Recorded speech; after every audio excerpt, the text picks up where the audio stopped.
Social. We've got two amazing talks for you tonight, and we'll actually be back here tomorrow again for a third one, which is a women who photo and film panel. So if you are free at 2:30 tomorrow, we would love to have you come back and join us then. Before you rush off, please make sure you grab a goodie bag. There's lots of nice discounts in there, including discounts to the photography show and the video show, which is happening at Birmingham's NEC from the 14th to the 17th of March next month. So make sure you get your ticket and come join us there. First up, we have Ben Maclean, who's going to kick off the talks for tonight. He is an amazing filmmaker and photographer. Yeah, here we go. You probably all know who he is, but he's amassed nearly 100,000 followers on Instagram with his incredible filmmaking, and worked with people like Sony and Jaguar, but I will let him do the rest of the talking. Cool. Hello. Not too far. Okay, hi, my name's Ben, as you already know. So I'm going to start off and talk about literally the first thing that I did, or the start of my journey here. So I've studied at university at Ravensbourne, which was from product design. I didn't really think that I was going to get into photography and filmmaking from the start. I studied, again, like I said, product design. It was difficult because I really was interested in photography, but within actually doing product design, I managed to do a bit of photography when studying at uni. I literally just was more interested in taking photos of products than making them, which was not ideal at university. You're getting marks for like doing design work, and I'm taking photos more than it, but that was how it went, I guess.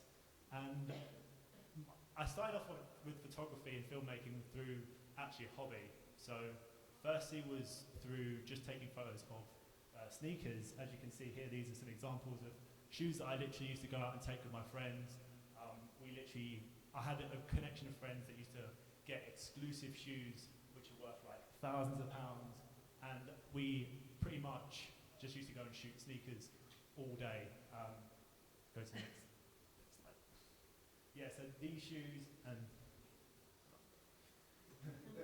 all of these sneakers you're seeing are like expensive sneakers that we just used to do as a hobby, and I didn't think anything was going to come of it, because it was just something that you do. Is like I think I was at year one of university, didn't really care, was just like seeing what I could do really with my creativity.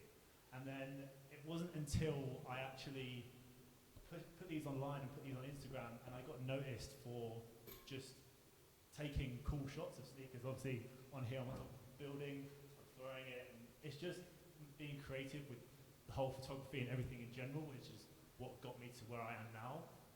And I got picked up by Hypebeast and High Snobiety, which are two big, really, really bigger now actually, fashion articles, which used to repost my images. So at the time, me having I think I had 2,000-3,000 followers on Instagram, and they literally used to get my images and put them on their pages, and they get like hundreds of thousands of likes. So that is basically the core part of my following, because I grew a following from just posting pictures of shoes really, and that also led on to streetwear, which again, expensive clothing and just like things that kids or people like from the age of like 13, which I noticed from my audience, just like seeing expensive stuff. So we used to shoot a lot of clothing, a lot of streetwear, and for about a year or so, it was literally like my pretty much hobby. And then from growing that following and from being reposted on these images and these pages, I got my first job, proper photography job. So at this point, fucked off uni, none of that anymore. And I got my first proper job. Bearing in mind, I had a £100 camera, I think, and like a £200 lens. It was like a little nifty 50 lens, nothing too like major whatsoever. And my first job, I was flown over to Miami to shoot for the Puma jamming event at Art Basel. As you can see, these are the images I took here. Now looking back at them, I actually was like, not really that good, are they? But these were like, for me, being able to go somewhere, being flown to a different country that I'd never been to do photography really opened my mind to being like, okay, this can actually take me far. Like, I can actually get a future by doing this, get a future by like taking pictures. So that was like the first job, and that's where I realised, okay, this is pretty much where I'm just going to just keep pushing it and just keep doing what I'm doing, and not really knowing what direction I want to go into yet, but the ball's rolling, so I'm just going to keep putting out content. So I then got picked up by SneakerCon. If you guys don't know what SneakerCon is, it is a convention where people go and show off their clothes, where they literally have thousands of pounds worth of shoes and clothes, and people go and buy things. There's like exclusive sneakers that have been customized there, exclusive bags that are worth like tens and thousands of pounds. Like those jeans there are like more than my camera. So it was a big sort of community where people literally just showed off things. And a lot of creators and a lot of people that I met during the time of actually being at SneakerCon were big YouTubers and creators like Kais Omar, who has a following over like 1.6 million, and Yeezy Buster, who literally tells people on YouTube that their Yeezys are fake. So these two guys and a few others who I stayed in LA with when we were there, they kind of inspired me to start a channel for myself, but again, I wasn't too sure if I wanted to make content like theirs. Not saying there's anything wrong with it, but I don't know. Something about telling people that their shoes are fake is not really what I wanted to do. But SneakerCon again was a learning curve for me to just collaborate with other people and kind of get a feel of how it is being in like the eyes of social media. And it wasn't until I actually went to LA where I pretty much just took amazing pictures, in my opinion, amazing pictures at the, okay, I was like, I want to start filmmaking, I want to start my own YouTube channel because I'm getting noticed a lot by my images. Why not show them that and show my audience how I do these images in a video? So essentially, LA was the turning point where I was like, okay, I'm going to actually start a channel, I'm going to start filmmaking professionally, I'm going to start doing this full time. So, excellent. Obviously, after that decision of me wanting to start YouTube, that involved in me actually having to buy equipment. And as a lot of you probably know who do photography and filmmaking, buying equipment isn't easy. Like, I had, so for about a year, and actually still now, I bought a drone, I bought my Sony, and I bought one lens, and that was it. That cost me like nearly £3,000. And to me at that time, I'd only just started earning a little bit of money through photography jobs here and there, just on the side. And it took me a lot to save up to buy these equipment. And again, by having the best equipment actually goes to show you don't need that, because obviously I was being flown to Miami and I had a £100 camera. So it does go to show that you don't need the best equipment to do well. So these pieces of equipment were literally the three things that I had throughout pretty much one and a half years of me just filmmaking, which I thought was, actually looking back at it now I've got more equipment, it's like, I did a lot with so little. So through me actually doing YouTube and looking through sort of what other filmmakers do, I was inspired a lot by people like Peter McKinnon and Alan Palander, who are all great photographers from Toronto, and they make some of the most amazing videos, amazing photos. And for me, wanting to grow up and say, okay, I want to start making YouTube videos on photography and start like teaching people on what to do and how to take photos. These were the guys that I literally watched, and Sam Calder and Matt Como are two examples of great videographers and filmmakers, because they make some of, in my opinion, the best videos on YouTube, because they're not like vlogs, they're like short films, but they keep you engaged constantly throughout obviously watching them. So these guys really did inspire me and kind of help me grow and help me see what I actually wanted to do on YouTube, rather than just like, what do I vlog about? Then this was a big turning point in my life where I met Nightscape, Harry Gallagher, who is probably like one of my best mates now. I got in contact with him at an event in London, and what I did was, at this point, I love filmmaking, I love editing, but I was like, okay, how do I sort of elevate my skills and how do I connect with people in the sort of YouTube scene in London? So I met up with Harry, and me and Harry were talking, and he actually like hired me as his editor for a few months. But this enabled me and like basically allowed me to pretty much have creative freedom with his videos, but also edit to a brief, because obviously Harry's videos, he wanted me to edit in his style rather than my style. So it taught me how to actually work towards a brief and taught me how to work when under pressure, because it's like, Ben, I need you to get this video out by this date. I need you to do this, which ultimately is what it's like working in the real world, because that is literally what you do. You work towards a deadline. That's how you get paid. So Harry, again, helped me a lot during my journey through filmmaking. And it wasn't until, obviously, I met Harry, we did this. I don't know if you guys have seen this before. We went to Slovenia, and this ain't quite daring, and we climbed this chimney, which was like 360 meters, which is pretty tall. There was no lift, it was a ladder all the way up to the top, and it took us a long time to get to the top of this chimney, but we made a video and we did this whole sort of, I'd say, mini documentary about how we went to Slovenia. We had this idea, we wanted to climb this chimney and get like some of the best drone shots and some of the best photos. So this video was a big turning point I think in my career, because it was like, I knew that there was going to be a lot of attention in this video, and I knew for a fine fact that people will see this and be like, okay, like this is a bit mental. So when we did this, it brought a lot of attention and brought a lot of people to my channel, also to my Instagram, a lot of also filmmakers and photographers who had followed Harry. It brought a lot of his audience to my channel. People were commenting and being like, oh, I love your videos, I love your photos, I came from Nightscape's channel. So at this point I had a mixture of people that were interested in streetwear, but I also had a mixture of people that were interested in photography and sort of filmmaking.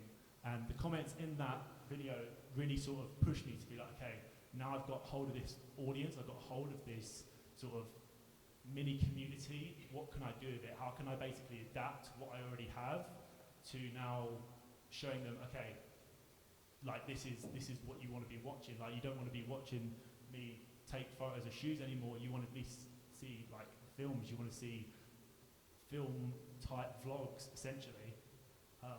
So this is a new beginning for me. So I honestly didn't know what to do at this point, but I had a rough idea. So it's just about going out there and just pretty much making the most of what I had and going taking photos, and it doesn't matter what I took photos of, on rooftops, on cars, of fashion. I just kept doing what I was doing, and then by reading the comments and reading what people liked, I was then able to just keep up with my audience and just keep putting out new content for them to see. And it wasn't until I actually went from this sneaker community where brands like Puma and Adidas and Crepotect I was working with, it wasn't until like those brands kind of went away and I had brands like this approach me, where I had a lot more creative freedom as such, because my content had changed. I had not been, photographing sneakers anymore. I'd been taking photos of, lots of different things. I've been making videos about lots of different things, which I guess enabled these brands to be like, okay, like this guy's got something about him. There's not just like one specific topic that I'm shooting. There's a lot of different, a big variety of things that we want from me to deliver to these brands. So obviously with Armani, North Face, Paxson, StockX, a lot of these are fashion brands as well, but like Odeon and Jaguar, they're just brands that I didn't actually dream of working with. And it's interesting to see, because I was given briefs by obviously Odeon, I was given briefs by actually all of these brands, and taking on briefs like that really like taught me how to now work in the real world, rather than I'm just making YouTube videos, I'm just like making videos for myself. I'm now actually making videos for professional clients, which was essentially the big turning point for me. And I just want to mention about an app that I used to edit for, which is my first ever big paid job as a video editor. Bump is a marketplace, sort of similar to eBay that sells streetwear. And I used to edit for Bump for their like short adverts that went on, went on Twitter, Facebook, and Snapchat. So I think that was my first ever big paid job, where I was getting paid a lot of money to do editing that is going to be seen by people, and to deliver those videos on time was like my first proper paid work. And it taught me a lot in terms of if I had like 3 or 4 of these on the go per month, I would be like up to my neck in work, which is what you want at the end of the day, but it was like a big, big turning point where I was like, okay, I can actually earn a lot of money through just having one skill. So being able to do photography, being able to do filmmaking, being able to do film editing, and all different types of like editing gave me much more different streams of income. So I could get paid for photography, I could get paid for doing all these things, which then amounted to a large sum of money. Then I'd actually fulfilled what I'd wanted to do from YouTube. I was making content for myself, and I was also making content for other brands, which is essentially what you want to do. If you're making films and you're making videos, you want to get paid for it. So that is the big, big turning point in my editing career. So this is an example of a timeline. So it probably doesn't make sense to you guys at all now, but I'm going to walk you through it. So when I actually started working with these big brands, my friend Luke, he basically asked me to help him to do a shoot for Boohoo. And I wasn't getting paid for it. It wasn't anything that was, you know, like commercial. Didn't really care. I was like, yeah, I'll give you a hand. So I went there and I pretty much met a lot of the guys from Love Island from I think from the year before last and then the year before that. So I met a lot of the guys from Love Island, and one of the guys that obviously, I don't know if you guys know him, his name's Eyal. He helped me a lot because he saw what I was capable of, and he was like, I like your images, like, do you want to work with me? And I was like, yeah, like, I'm about, do you want to, I know, meet up for a coffee and we'll go out and shoot sometime? And that's what we did. And from that, he was like, okay, I really like what you do. Would you mind coming and shooting me for Paris Fashion Week? So then I was like, okay, that's pretty fucking big. Obviously from Paris Fashion Week led me to then him saying, okay, you've smashed it at Paris Fashion Week. How do you feel about coming to shoot for me at Coachella? So again, I'm like, yes, I want to go to Coachella. He took me to Coachella, and then I met people at Coachella, such as Alex and Olivia, who won Love Island, and other creators out there who EL then said, like, introduced me to. So I connected with a bunch of different people from just this one little thing that I just went to do on my day off to help my friend. And then from that, I actually filmed some of the event and filmed me at Coachella, and I made a little vlog about it, which then essentially I could have used to give to other brands to say, look, I made this video when I was at Coachella. How do you feel about, you know, taking me on and helping me shoot festivals, you know, for your brand? Which is then this picture at the end when I was actually in a helicopter in the French Alps where I was shooting for a rice festival. So all these things led to different things, if that makes sense.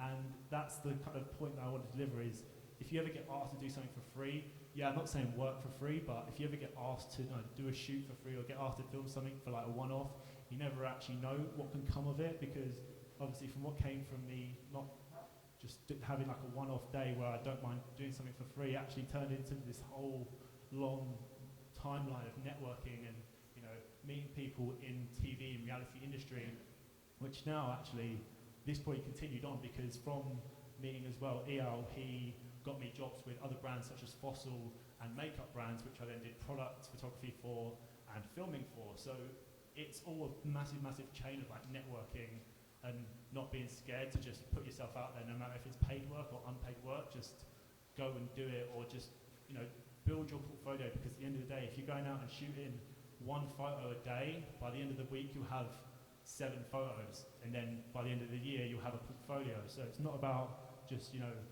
just doing the paid work and going home. Just keep pushing and keep, you know, on at what you love, essentially. So that is about it. If you guys have any questions, let me know. And yeah, I hope you enjoyed. Hope it was informative.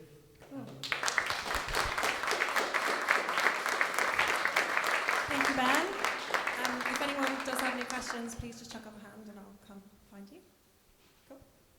At what percentage of your work they ask you what your rate is, and at like big companies, do they more so come to you and say, we'll pay you this much to create At what point did you say? At what point in my life? No, what percentage, like with companies when they ask you for a job? Yeah, like, okay, a lot of them do. That's why I have a great manager, and he, the thing is with I think when brands ask you for, well, if someone was to approach me, so I was a company and I was approached you and said, okay, I like your work, can you work for us? You've got to think of it as they're contacting you, so they want you rather than you want them. So if I was like, okay, you've got amazing photography, I want to work with you, you're going to go in with a price that you think is going to be like, okay, they're contacting me for a reason, I'm going to go in really, really high, because why the hell not? They want me, I don't want them. But then essentially, if they're sending that email to like a lot of people and they're saying, oh, how much do you charge for this shoot? If it's a big company like Armani and like StockX, then you can charge them a lot. Whereas if it's like a one-off, whereas like, oh, your friend needs a video for his, I don't know, football team, obviously you're not going to charge him £2,000 for that. Yeah, no worries. Yeah, you mentioned like how you have a manager now and stuff. So like, obviously with all the photography, it's fantastic. But do you have any sort of like tips or things which you can suggest, like for those people that is almost like away from the actual photography, like the admin side of things? So people that don't have a manager. Just more as in like for instance, like when you like at what point do you realise that actually it makes sense to almost like to have somebody who can manage like your accounts and things like that? I suppose it's sort of like just that fine balancing act. Like, are there any sort of tips that you can recommend for people? I think it came down to when I was doing a lot of this up until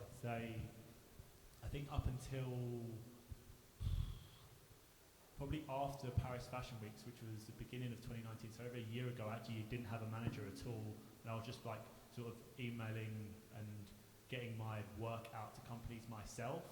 And it wasn't until obviously I worked with Bump, as I mentioned, the guy that actually owned Bump and managed Bump was like, yo, your work's really good, like I think you should be under management. And I was like, well, yeah, but how do I go about that? And obviously he had a very great brother who literally helped me a lot through just saying, okay, Ben, you need to do this, and actually kind of pushing me towards doing things, because like he'd be like, Ben, you need to make like a CV or like a media pack to show your rates on there. So say, someone contacted you and said, oh, we want you to film a video, what's your rate? You can send them like a list of, okay, for a day I charge this much, for 2 days I charge this much. And in that list you could probably put in the brands that you've worked with, so they could be like, okay, he's not really, it's more professional looking for you to kind of send over that sort of document by having a management saying, oh, thank you for your email, please contact my manager. I think it's just a lot more professional, and I didn't know at the point when I needed a manager. It just kind of happened, and then he actually did it right. Yeah. Cool. Got any more questions at all? No? Okay, perfect. Well, yeah. So in the beginning of your photography career, when it was just a hobby, you talked a lot about taking pictures of streetwear, which luckily lots of your friends had. What would you say to people who don't have access to potentially expensive things? At what point did you start reaching out for gifting, or were people offering you gifted product to publicise their brand? That's kind of a double-edged question.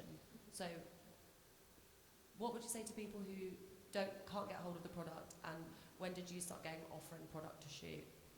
So what I used to do is, obviously before I had friends that had expensive items, I always used to kind of just look at something that interested me, like whether it be, I don't know, whether it be like a material or something like as simple as just like taking flat lay photography. So you could like, for instance, you could be really interested in doing something like flat lay photography, which is literally just taking photos of specific objects, I'd say. So you could take a photo of, I don't know,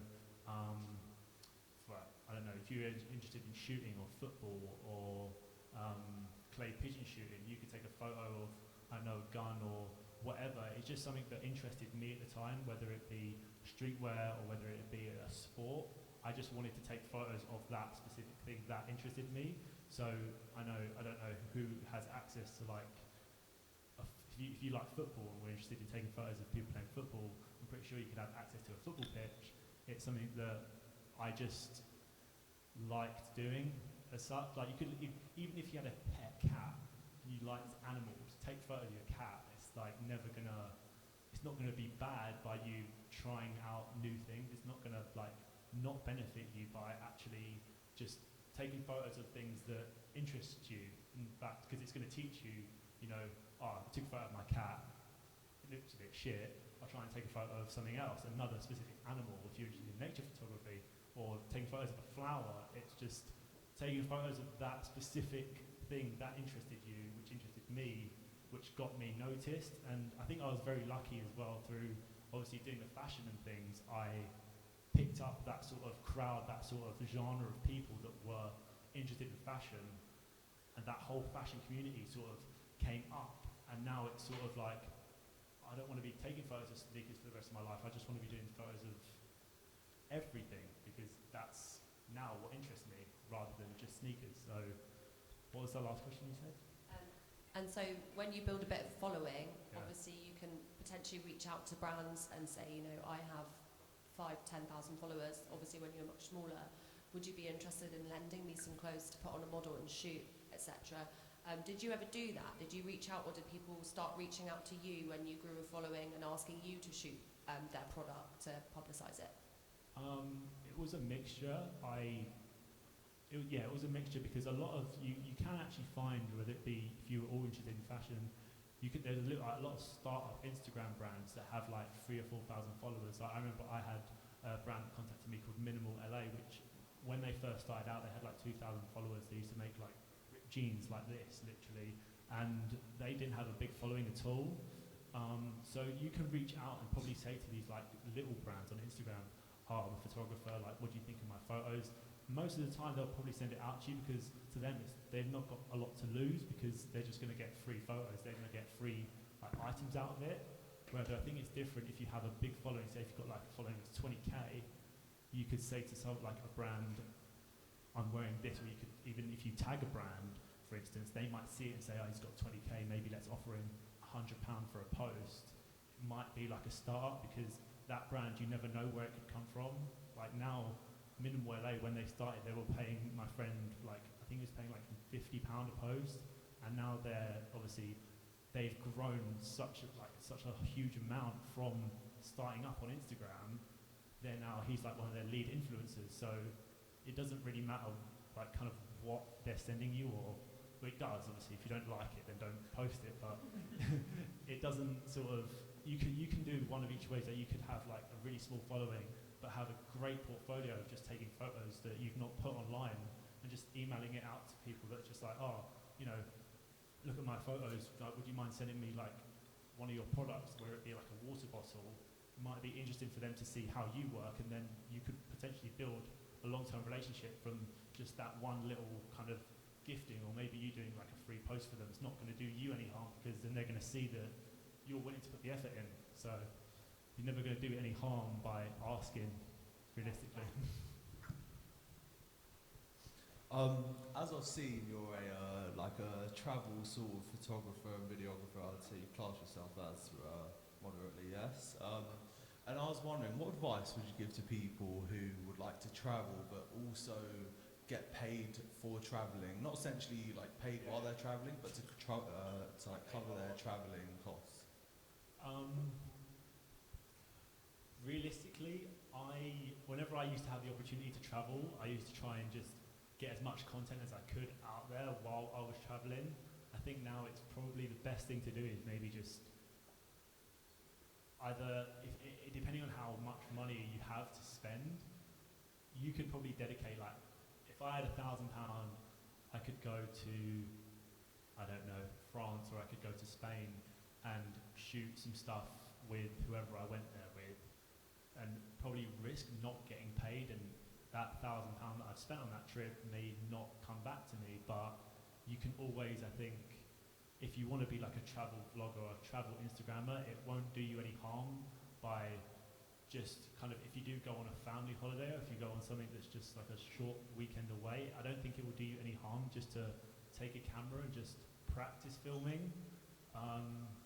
It's quite difficult because brands like a lot of travel agencies, I think, work with photographers and influencers that have like millions and millions of followers, which I suppose everyone here is trying to get a lot of followers. The more followers you get, the more you get paid. So I think my advice to people that want to get paid for traveling is just, again, email companies and just build a portfolio for them to see, because if you've not got a portfolio to back yourself up with, you're never going to actually get that end result. So I think that's a really, really important thing, because if I was a top-notch travel brand and had people with millions of followers behind my back, and then someone's like, yeah, can I come work for you? Can you send me somewhere away? I'm just going to be like, no, not. But it's definitely something that's to be thought about. Again, obviously, I think I mentioned Sam Calder in one of my slides. He started off by just making short videos when he went to, like, I think he obviously started off by booking trips and paying to go away to these exotic places, and then he just built his following from just traveling with his friends and then contacting companies to maybe sponsor his trip. So he could go out to France, for instance. He'd go to France and then say, like, I don't know, to like a watch company, I'm going to France, I've like made this video from when I was in Spain. How do you feel about if I made one about your watch brand when me in France, or like kind of pitch them an idea? So I think it's just all about, you know, pitching ideas to travel agencies and getting that sort of first initial connection as to why they actually would choose you rather than someone who already has that specific following. But it is interesting to see where it will go in terms of travelling and videography for sure. Questions? Hello. Hi. Pretty loud. Funny enough, I also studied product design, and my question is more about the craft and the transition from one thing to another. And was it more a process where you just experimented and played around as much as possible until you found a medium you was comfortable with, or was it something that you sort of found that you wanted to study it in another way? It may not be through university, you may have studied it through another way, or was there a point where you realized this is my glass ceiling and now I want to go and do something a bit more professional, if that makes sense? Yeah, for sure. I think that was one of the biggest parts in literally my career, because my mum and dad were like, obviously I'd spent 2 years at uni doing product design and now I'm just not going to do it anymore. It was a very sort of big step to take, but as soon as I think the people around me saw that I was getting paid to do it, that's what you're at university for, I guess. Like you go to university to study, to come out to get a job, to get paid. So essentially the jump from actually doing product design to doing photography wasn't that difficult for me, because I was like, well, what am I meant to be doing at uni? Like, obviously I'm going to be studying product design at uni, but I'm not going to say no to a big top-notch brand wanting me to go and work with them, because I would just be stupid, I think. And again, that's what I am studying for, to work with big brands. So the key thing for what I did was, actually no, what I did was a bit wrong. I just didn't show up to university, really. I just didn't go. I was like, one of my friends messaged me and he was like, how come you're not in for our lecture? I was like, I'm in Miami, sorry. But I think it's just really sort of, in a creative field, I think it's more about connecting with people rather than sort of getting the degree. If you want to be a doctor and a lawyer, I imagine a degree is essential rather than actually being a filmmaker and a photographer. I think it's just about building a portfolio rather than actually just, you know, having that degree. So especially in the creative industry with filmmaking, like you said, it is key that you network with people. And going to university actually did teach me a lot, because without uni, actually, I wouldn't have known how to use editing programs. So it wasn't a loss, like, at all. Like, not in the slightest, because by me actually studying at uni, I learned how to use Lightroom, Premiere, and all editing software, which I then took into the real world rather than kept it inside my uni life. I just kept it to do, like, obviously I learned how to use Photoshop with product design, and then Photoshop came into editing photos because I used to do like rendering. So So doing renderings, then I had to edit it to make it look like it's a real product. Yeah. So that actually made me more interested in creating a scene, or creating like a lighting and composing all the lights to make a product look real. And I was like, okay, I'm more interested in doing that. So why did I like put prime reason of me going to uni was to connect with people and learn, which is what I did.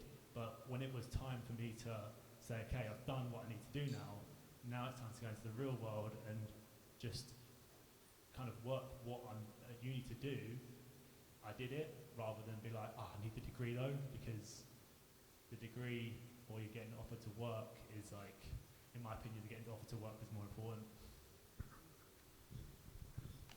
More at all? No? Cool. Yep. Since your photos are seen by quite a lot of people, naturally younger photographers or people that are fresh will start to copy your style. So how do you kind of stay on top of that to remain fresh?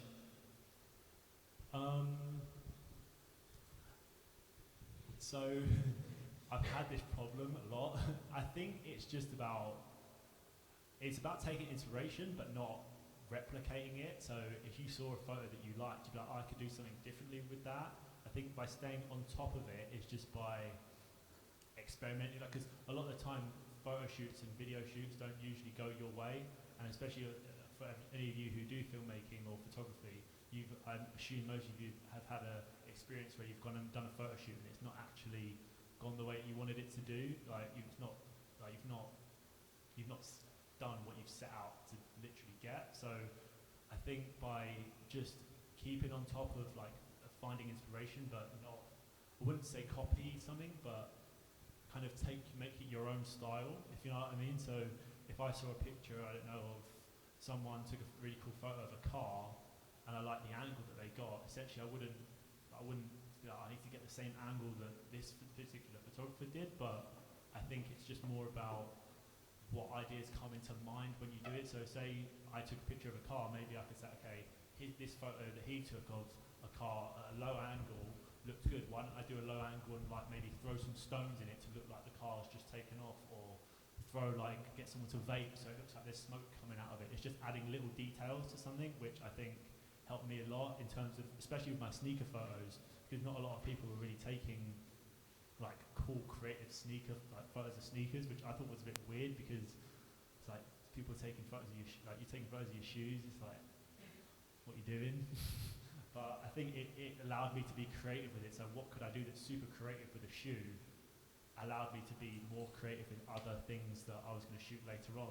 So rather than, if I shot a photo of a shoe just on someone's feet, maybe one time I did incorporate fire in it, and I set a shoe on fire, not intentionally. I actually did it, set on fire on accident. I wanted to incorporate fire in the shot. So I think it's just being creative with a specific subject, which I've seen a lot of, but adding my own sort of thinking process behind it, and adding an element which I've not seen before, which helped me kind of stay on top, and just repeating that all the time really helped me in terms of getting noticed on Instagram. So yeah.